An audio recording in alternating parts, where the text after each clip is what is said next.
নমস্কার, আমি অদিতি। আমার চ্যানেল গার্ল্যান্ড অফ এক্সপিরিয়েন্সে আপনাদের সবাইকে স্বাগত জানাই।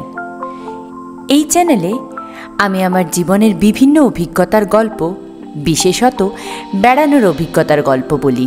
স্কুল শিক্ষিকা হওয়ার সুবাদে গরম এবং পুজোর ছুটিতে আমাদের বেশ ভালোই ঘোরাফেরা হয়, আর সেই সব বেড়ানোর গল্পই থাকে এই চ্যানেলের ভিডিওতে।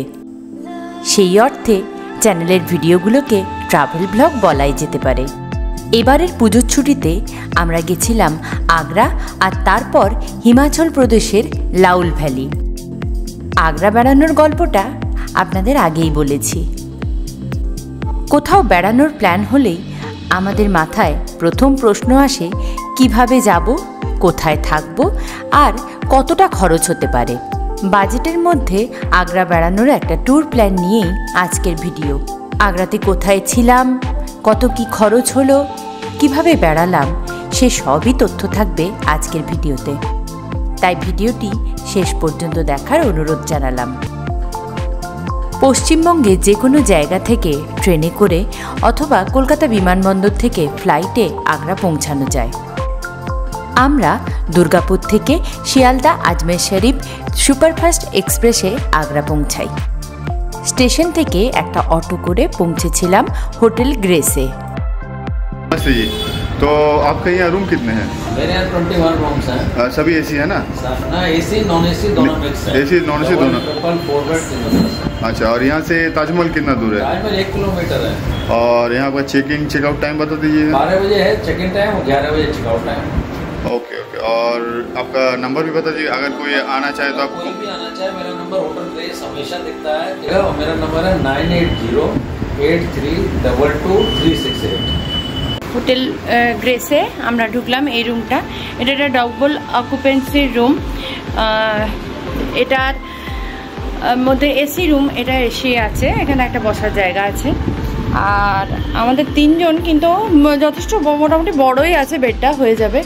এখানে একটা ড্রেসিং টেবিল, একটা কাবার্ড আছে, মোটামুটি ঠিকঠাক। এখানে জানলাটা বন্ধ আছে, এখান থেকে একদম মেন রোড দেখা যাচ্ছে। টয়লেটটা একদম ভীষণ বড়, অনেক বড়, মানে এটা একটা রুমের সমানই বলা চলে। টয়লেট, ছোট বেসিন, ল্যাট্রিন, আর এখানে স্নানের জায়গাটা একদম আলাদা করা, মানে অনেক বড় একটা, প্রায় রুমের মতো একটা এর টয়লেটটা। এটা হোটেলের রুফটপ। এইখানে ওদের খাবার কিচেন আছে, এখানটাতে কিচেন আছে, ওখান থেকে কিচেন থেকে খাবার অর্ডার দেওয়া যায়। আমরা আজকে 2টো নর্মাল ভেজ থালি নিয়েছি। অনেকটা রাত হয়ে গেছে, ভীষণ টায়ার্ড লাগছে, সেই জন্য ভেজ থালি, এখানে মাটার পনির, এক্সট্রা রুটি এসব নিয়েছি। বড় গ্রুপে এলে এই রুফটপে নিজেদের রান্না করে খাওয়ারও ব্যবস্থা রয়েছে। আর এই হোটেলে পার ডে 1250 করে ভাড়া পড়েছিল। যাবো আগ্রা ফোর্ট আর লোকাল আগ্রা ভিজিট করতে, কিন্তু তার আগে এখানে ওনাদের ক্লোক রুম আছে, সেই ক্লোক রুমে আমরা জিনিসপত্র রেখে দিলাম। ভাই, আপকা শুভ নাম বাতাইয়ে। मेरा नाम अमित है।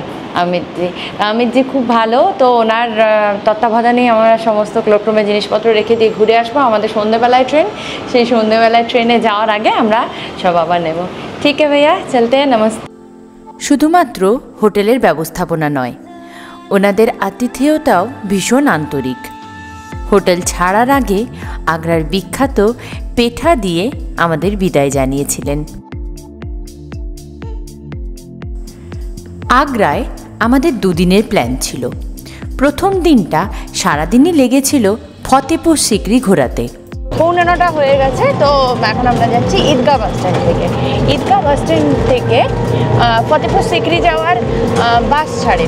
হ্যাঁ, গাড়ির অপশন, অটোর অপশন তো সবসময় থাকে, কিন্তু আমরা সবসময় চেষ্টা করি যখন 3 জনের ট্যুর হবে সেটা বাজেট ট্যুর করার, সেই জন্য পাবলিক ট্রান্সপোর্ট নেওয়ার চেষ্টাটা করি। তো সেই হিসেব মতো এখন আমরা যাচ্ছি ঈদগাহ বাস স্ট্যান্ডে। সেখান থেকে যতদূর জানি সবসময় বাস আছে ফতেপুর সিকরি যাওয়ার। এসে পৌঁছালাম ঈদগাহ বাস স্ট্যান্ড আগ্রাতে।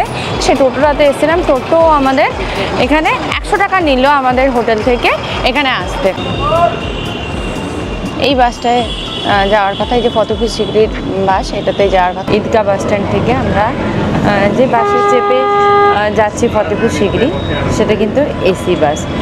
আর তার টিকিটের মূল্য পড়লো, এই যে Idgah bus stand to Fatehpur Sikri, তার হচ্ছে 55 টাকা করে টিকিট। আমাদের 3 জনের মোট 165 টাকা পড়লো টিকিটের দাম। তো এটাই আমার মনে হয় সবথেকে সস্তায় ফতেপুর সিকরি ভ্রমণের একটা অপশন হতে পারে। ফতেপুর সিকরি ভালো করে ঘুরে দেখার জন্য গাইডের প্রয়োজন হয়, এবং সেই গাইড অবশ্যই সরকারি হওয়া বাঞ্ছনীয়। কারণ লোকাল অনেকেই নিজেকে গাইড বলে দাবি করতে পারেন, কিন্তু তাদের সিকরির ভেতরে ঢোকার পারমিশন নেই।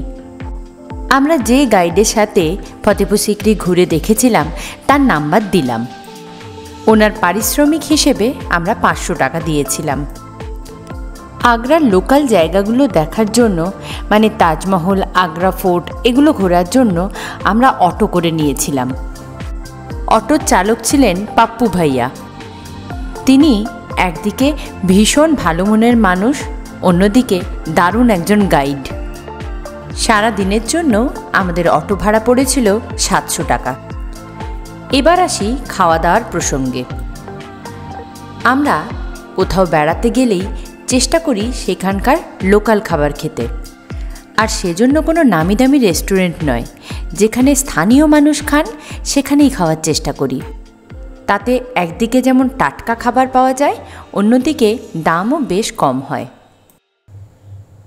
এক্ষেত্রে বলে রাখি, বাসে করে ফতেপুর সিকরি ঘুরতে যাওয়ার আরেকটা সুবিধা হলো, সরকারি যে বাস সে আপনাকে একেবারে বুলেন দরবাজার সামনে নামিয়ে দেবে। সেক্ষেত্রে প্রাইভেট গাড়ি নিয়ে গেলে সেটা পার্কিং অনেক দূর, যেখান থেকে আবার টোটো করে আসতে হয়। আর এই বাস স্ট্যান্ডের সামনেই একটা দারুণ খাবার হোটেল আছে, যেখানে বাথরুমও অ্যাভেলেবেল। সেই হোটেলে আমরা খেলাম। রুটি 4টে, ভাত, পনির, আর এটা কি ছিল, মটরের তরকারি, ডাল, পেঁয়াজ, চাটনি, মানে একদম বাজেটের মধ্যে। এই থালিটার দাম হচ্ছে 800 টাকা, আর পনির পরোটাটা মনে হয় 50 টাকা। 70 টাকা। আলু পরোটা হলে 50, পনির পরোটা 70। আমার মতে আগ্রা ঘোরার জন্য 2 দিনই যথেষ্ট। একদিন লাগে ফতেপুর সিকরি ঘুরতে, অন্যদিন তাজমহল সহ আগ্রার অন্যান্য দর্শনীয় স্থানগুলো।